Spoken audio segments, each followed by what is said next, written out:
Thanks for joining me in part 9 of Mountains in the Life of Fulfillment. This is part 9, and we are looking at Psalm 77. Psalm 77 is probably one of the most intense psalms I've ever read, and it really helps us not only understand the primary application of the northern kingdom of Israel as she was a widow after God divorced her.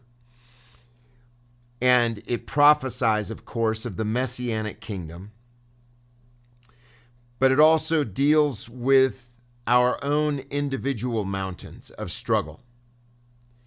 And so I'm going to read again these first few verses of Psalm 77, just to lead us into the most necessary aspect of dealing with our mountains.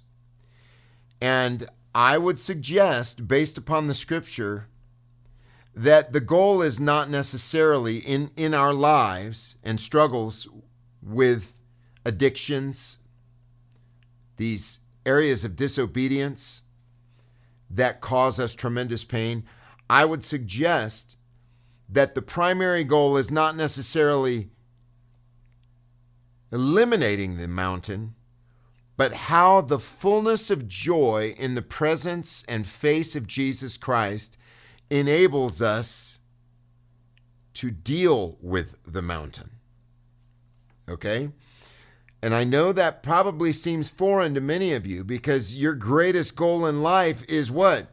Getting rid of this mountain? Well, the greatest goal of redemption was getting rid of the mountain of accusations, the handwriting of the law of ordinances that was contrary to us, which was against us, right? As it was, of course, against Israel.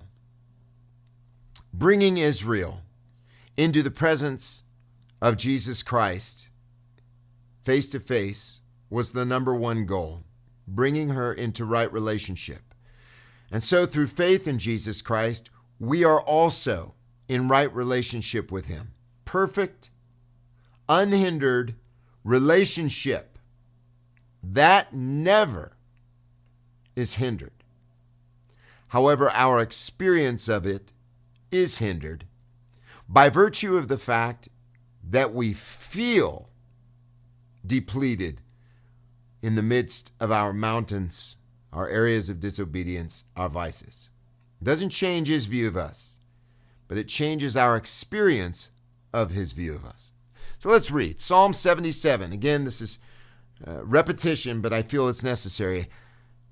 And keep in mind the attitude, the intensity of the heart of this person in the midst of this mountain. Again, primarily under the old covenant, but for us, how do we deal with our smaller mountains? I cried to God with my voice. To God is my voice, and he gave ear to me.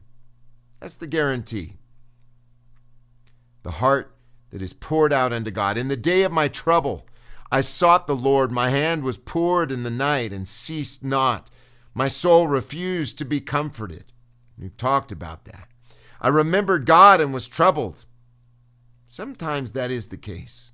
We wonder if he's against us. He's not. As Romans says, if God be for us, who can be against us? I complained and my spirit fainted. You keep my eyes awake. He's talking to the Lord. He's being honest. Lord, are you against me? Are you my foe, my enemy? I'm troubled. I can't speak. I have thought. On the days of old, the years of ages past, I remember my song in the night. I speak with my own heart. My spirit carefully searches. Will the Lord cast off forever? I can't tell you how many believers in fulfillment I've seen struggle with this.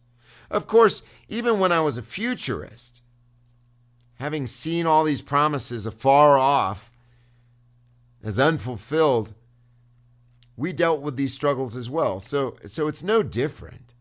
Our human hearts are weak. We're frail, just like little children. They're scared. They get themselves into a mess.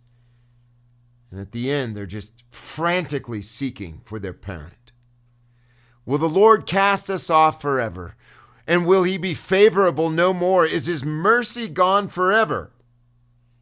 Now, how could the psalmist question his mercy?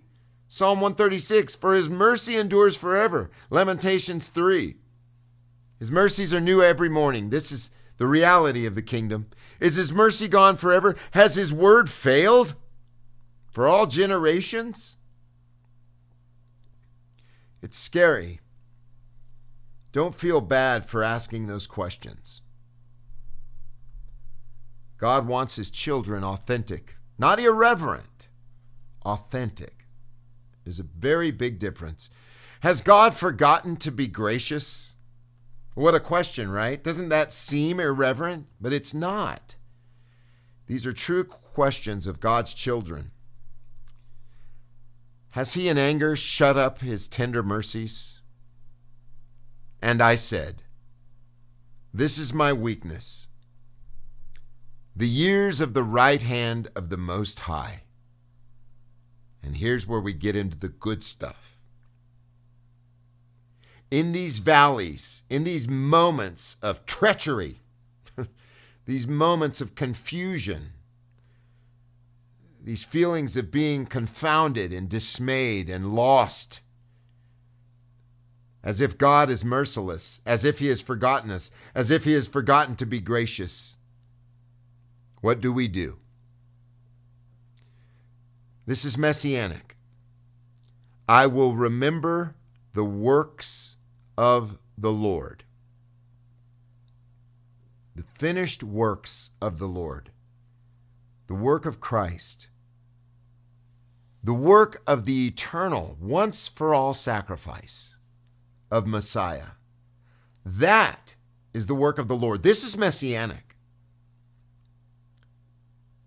This is pointing to the cross. We're looking back to the cross. This is pointing to it. But this is as if it is finished. I will remember the works of the Lord. Now, into the Old Testament, they would remember what he had done in Egypt, right? They would remember even his mighty works in the wilderness. The pillar of cloud by day, or the cloud by day, the pillar of fire by night. Manna from heaven. Water from the rock. And we remember the bread of life. The bread of life. Our daily bread. Jesus is our daily bread. The kingdom has come. Our sins are forgiven. The works of the Lord. His cross and risen life. Surely I will remember your wonders of old. The wonder of the cross. The glory of the cross. I will also think on all your work and talk of your doings. I don't know about you, but when I am with believers, we talk of the Lord and it inspires us. When you are a lonely fulfillment believer, despair. I will talk of your doings. Who are we talking to? To the Lord and his people. This is about God and his people. Your way, O God, is in holiness. Who is so great a God as our God? That's what the cross does for us. What God could eliminate sin, could take away sin as far as the east is from the west? Who is so great a God that could rise from the dead and conquer death, conquer separation from God, conquer the grave, conquer sin?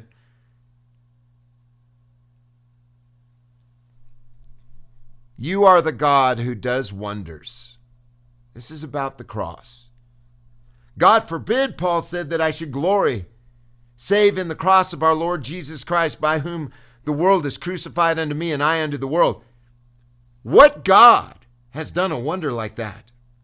What superhero forgives sin? What superhero conquers death? They can't be compared with the God of heaven and earth. You have declared your strength among the people. That is, he has declared his strength, his righteousness. In the prophets, in the Psalms, we see, I will declare your righteousness, your power, your strength. You have with your arm. How do I know this is messianic? Listen. You have with your arm, Jesus is the right hand of God, your righteous right hand. You have with your arm, with Jesus, redeemed your people, the sons of Jacob and Joseph. The waters saw you, O God. The waters saw you. They were afraid. The depths also were troubled. The clouds poured out water. The skies sent out a sound. Your arrows also flew here and there. Read Psalm 118. It's so beautiful about God's arrows. The voice of your thunder was in the sky. The lightnings lit up the world. The earth trembled and shook. Your way is in the sea, and your path in the great waters, and your footsteps are not known. You led your people like a flock by the hand of Moses and Aaron. And isn't that true? Jesus is the way, and his way, he is known in the nations.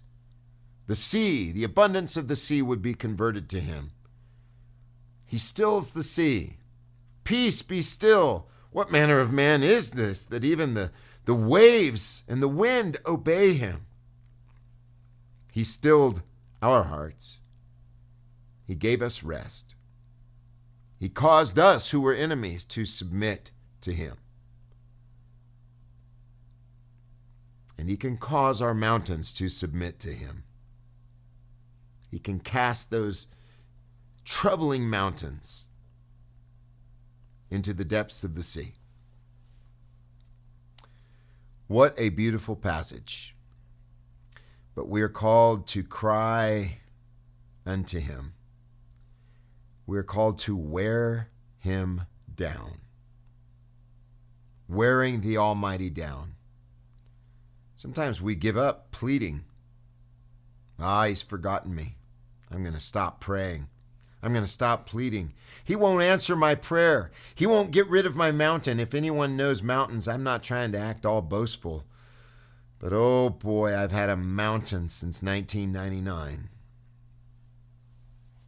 It's a struggle. It is. But when I focus on the works of the cross, the works of the Lord, and I talk of his doings like I'm doing now, speaking of his mighty works, I feel the strength of the Lord and the joy of the Lord like no other time. I really mean that. I'm being authentic with you. Ebbs and flows. It's like a roller coaster. You know what I mean? It's beautiful. It's like you're on the top of the mountain. You see the view. It's excellent.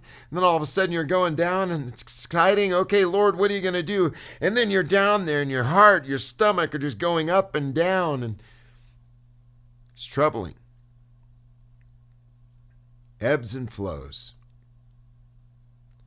But the foundation of the Lord stands sure. The Lord knows those who are his. 1 Timothy tells us. So rest in him. Know that he has conquered your sin, conquered death. You are in his presence. You are safe. He loves you. He cherishes you. Thank you for working through that with me. And look at that over on the left. We're going through Psalm 46. We will not fear when the earth changes, when mountains are slipping into the heart of the seas. You may have an idol. God may take it from you. That idol has seemed so wonderful at one time, but we abused it and we turned it into such. We turned it into something that took the place of the Lord in our lives, and it became that crutch. And now the Lord is showing us that our idols fail us. Our crutches fail us. Our acts of disobedience fail us. These little chrome things seem so bright.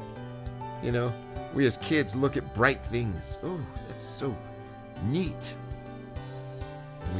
Instead of looking at it as a gift, we abuse it. And then God begins to deal with us lovingly, just like every parent does his child.